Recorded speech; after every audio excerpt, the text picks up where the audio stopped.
Masayang magandang araw kapamilya, Catherine Bernardo, mananatiling kapamilya. Kapamilya, kamakailan ay naging bulong-bulungan sa social media na malapit na daw maging kapuso ang kapamilya star Catherine Bernardo dahil na rin sa hiwalayan nila ng kanyang longtime boyfriend, Daniel Padilla.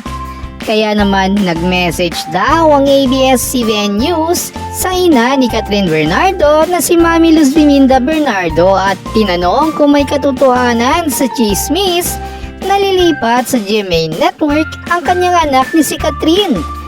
Paliwanag ni Mami Min Bernardo na kaya lang daw lumabas ang chismis na lilipat si Catherine Bernardo sa ibang TV network ay dahil lang daw sa breakup ni Catherine at Daniel.